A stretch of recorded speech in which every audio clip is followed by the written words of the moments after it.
Hey, I got a question for you. Do you know how to germinate fall seeds? They can be real tiny and small. So if you have trouble germinating, I'm here for you. First thing that I do, I get my soil strainer or my potting soil strainer.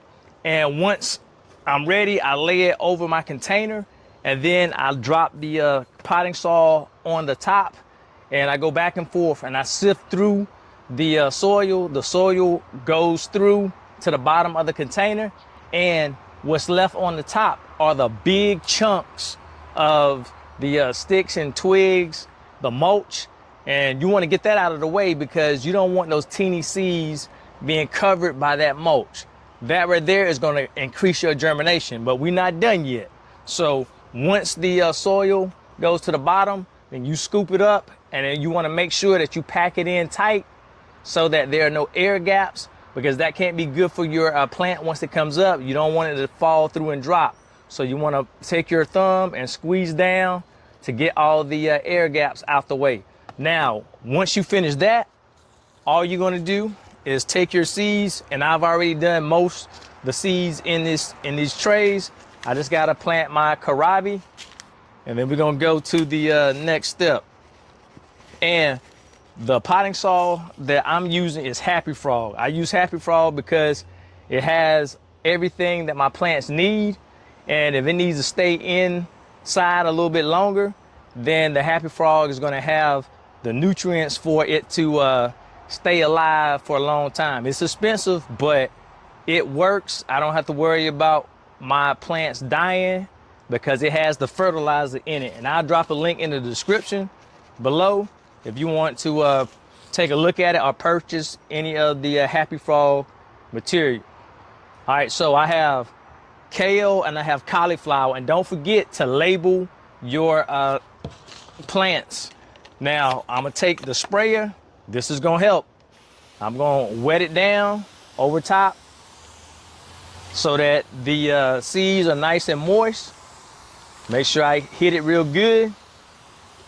And we're gonna be on our way. Now, the next tip, this is a game changer. Let me find it. All right, it's right here. This is vermiculite. Instead of dumping soil over top, we're going to use this light, fluffy stuff. I'm gonna drop a little bit.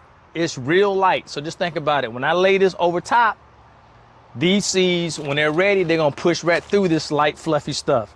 So vermiculite is acting like topsoil. Just covering it up, and these seeds are going to be able to bust through this light top layer of a vermiculite. And I got this from Garden Answer.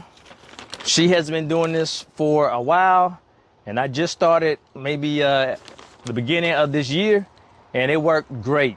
So this is the soil that I will be pretending to use because it's light and fluffy.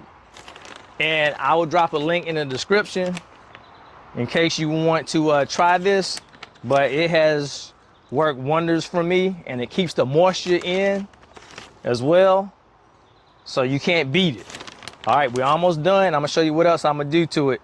Now, if you leave it outside, or if you bring it in and you have a fan on for circulation, what you wanna do, you wanna lightly spray it down so it doesn't fly all over the place. But this right here has been a game changer for me. All right, so I got it down. Now let's go ahead and spray it just a little bit. I see a little area I need to get. Look at that.